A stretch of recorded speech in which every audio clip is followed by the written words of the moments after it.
World second के वक्त invent किया गया एक हथियार जिसे हिस्टोरिकली केवल हिरोशिमा और नागासाकी पर इस्तेमाल किया गया है, आज भी गवर्नमेंट्स और जियोपॉलिटिक्स में एक चिंता का विषय बना रहता है।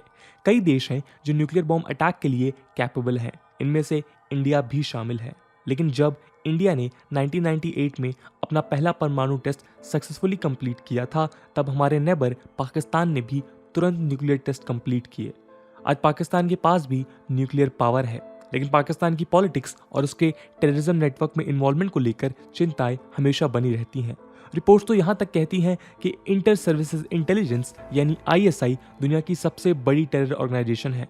इसी के साथ एक खतरा न्यूक्लियर आर्सनल का गलत हाथों में पड़ जाना भी नजर आता है, जिस पर journalist and author Francesca merino कहती हैं कि पाकिस्तान की न्यूक्लियर पावर ऑलरेडी एक टेररिस्ट ऑर्गेनाइजेशन के हाथों में है। इस वीडियो में हम डिस्कस करेंगे कि ऐसा क्यों है कि ISI से लेकर पाकिस्तान की फॉरेन पॉलिटिक्स तक में टेररिस्ट ग्रुप्स का बिल्डअप और मैनेजमेंट एक फेवरेट टूल की तरह इस्तेमाल किया जाता है।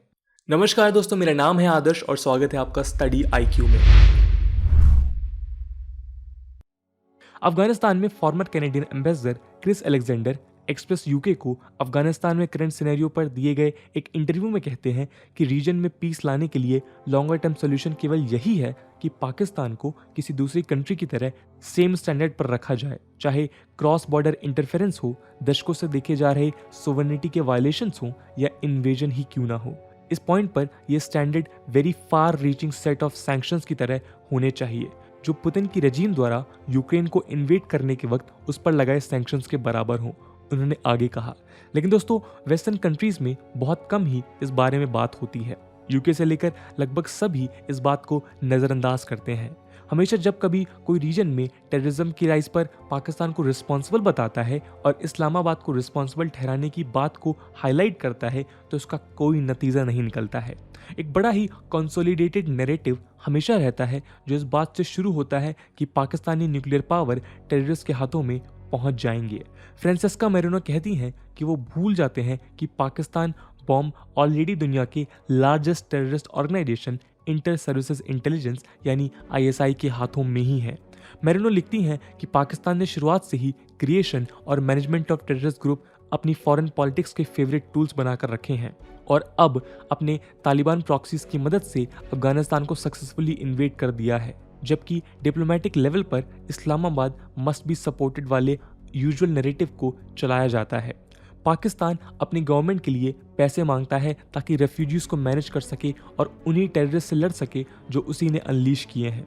इन सभी बातों पर अटेंशन की ज़रूरत है।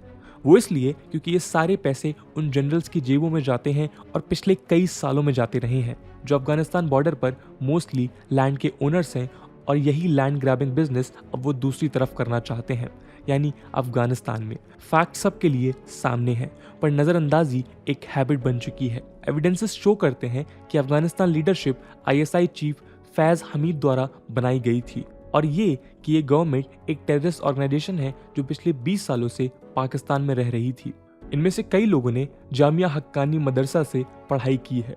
पंजशीर में दोस्तों सप्लाईज ऑफ फूड और मेडिसिन ब्लॉक की गई और इनहैबिटेंट्स को कोल्ड ब्लड में मारकर गांव को निस्तनाबूद कर दिया गया, और ये सब की पाकिस्तानी स्पेशल फोर्सेस के हेलीकॉप्टर्स, ड्रोन एक्सेट्रा की मदद से हुआ था। ग्राउंड के कई सोर्सेज और सेंटकॉम और बाकी इंटेलिजेंस एजेंसीज इसे कंफर्म करते हैं। ऐसे में पाकिस्तान की इंटेलिजेंस के पास न्यूक्लियर पावर होना जाहिर है खतरे की बात है। दोस्तों, इस बात का खतरा है कि कश्मीर निशाने पर है। रिसेंटली टाइम्स ऑफ इंडिया में पब्लिश्ड एक रिपोर्ट से कई एविडेंसेस मिलते हैं कि मसूद अजहर ने तालिबानियों और ISI के लीडर से मीटिंग की है। नेशनल डायरेक्टरेट ऑफ सिक्योरिटी के मुताबिक इस्लामिक स्टेट खुरासन प्रोविंस यानी ISIS का एक सिग्निफिकेंट ग्रुप था, पर अफगान सीन में ये एक मेजर प्लेयर बनकर केवल पाकिस्तान की मदद से ऊपर आया है। ये ग्रुप बेसिकली अलग ब्रांड नेम के साथ सभी कोट डर्टी जॉब्स कर रहा है, जो तालिबान नहीं कर सकता या क्लेम नहीं करना चाहते हैं। फॉर इंस्टेंस, काबुल एयरपोर्ट पर अटैक इसने डिजायर्ड इफेक्ट शुरू किए, दैट इज जनरेटिंग एडवोकेट्स की इस बात पर स्ट्रेस डाला जाए कि न्यू रेजिम को रिकॉग्नाइज किया जाए ताकि अफगानिस्तान एक बार फिर जिहाद का सेंटर ना बने। हालांकि ये बात अलग है कि वो ऑलरेडी इस चंगुल में फंस गया है। देखा जाए तो कई एक तरह से ऑफिशियल अपॉइंटेड कई गवर्नर्स और लीडर्स टेररिस्ट ऑर्गेनाइजेशन या अलाइड ग्रुप से लिंक्ड हैं। जैसे मोहम्मद नबी उमारी एक हक्कानी लीडर है जिसका अलकायदा से क्लोज टाइज रहे हैं। अब खोस्ट के गवर्नर हैं जो तालिबान ने ऑफिशियली अपॉइंट किया है। अमीन उल हक जो ननगारहर में एक लीडर हैं, वो उसामा बिन लादेन के फॉर्मर हेड ऑफ सिक्योरिटी थे। उसे क्राउड चीयरिंग के साथ ग्रीटिंग्स मिली हैं। लोकल सोर्सेस के मुताबिक अगस्त 17 से 19 के बीच जैश ए मोहम्मद मौलाना लीडर मसूद अजहर कांधार में था, जहां तालिबान लीडर्स और बरादर्स से भी मिला था। इन मीटिंग्स का पर्पस ज्वाइंट ऑपरेशंस के लिए कोऑर्डिनेशन तो था ही, पर अजहर ने आर्ग्यू किया था कि दोनों ग्रुप्स के फाइटर्स पॉलिटिकल ऑब्जेक्टिव्स पर फोकस करने के बजाय इंडिया पर सेंटर्ड ऑपरेशंस में इंगेज हों और कश्मीर में जिहाद पर ध्यान दें। सोर्सेस के मुताबिक ये वही मसूद अजहर है जो कुछ महीनों पहले इस्लामाबाद में आईएसआई पैटर्न से मिला था और आने वाले महीनों में जेईएम का रोल डिस्कस किया था। ये सोर्सेस इस बात को मेंटेन करते हैं कि इस मीटिंग में इस इशू पर डिफरेंसेस थे। आईएसआई ने अजहर और उसके साथियों को एकदम क्लियर डायरेक्शंस दिए थे कि अभी पहले कुछ महीनों में तालिबान को सपोर्ट करना चाहिए और कश्मीर से ज़्यादा अफगानिस्तान पर फोकस करना चाहिए। हालांकि अब्दुल रऊफ असगर जो जेईएम का कमांडर इन चीफ है, इंसिस्ट कर रहा था कि वो दोनों काम ईजिली कर सकते हैं। आईएसआई की बात मानी जाएगी और जेईएम और एलईटी को तालिबान के लिए फंड रेजिंग और जिहादीज को पाकिस्तान से अफगानिस्तान मूव करने का काम दिया गया है। In the mean time I witnesses बताते हैं कि पिछले कुछ हफ्तों में पाकिस्तान ऑक्युपाइड कश्मीर यानी पीओके में पार्टीज ऑर्गेनाइज की जा रही हैं और वेरियस टेररिस्ट ग्रुप लोगों को वेलकम कर रहे हैं। ये ग्रुप्स तालिबान द्वारा अफगानिस्तान की जेलों से छोड़े गए हैं। सो बॉटम लाइन ये है कि अफगानिस्तान 20 साल बाद एक बार फिर टेररिस्ट के लिए पैराडाइज बन गया है, जो टेररिस्ट के द्वारा रूल किया जा रहा है और रिमोटली टेररिस्ट स्पॉन्सर्ड देश यानी पाकिस्तान द्वारा मैनेज हो रहा है। पाकिस्तान के स्ट्रेटजिक डेप्थ को फिट करने का पुराना ड्रीम रहा है, जो अब चाइनीज इंपीरियलिस्ट प्रोजेक्ट यानी बेल्ट एंड रोड प्रोजेक्ट के साथ फिट बैठ रहा है। हम जानते हैं कि चाइना का कोई एथिकल और मोरल स्टैंड नहीं है और तालिबान को वो ऑलरेडी रिकग्नाइज करने के लिए लंबे समय से एग्रीमेंट में है।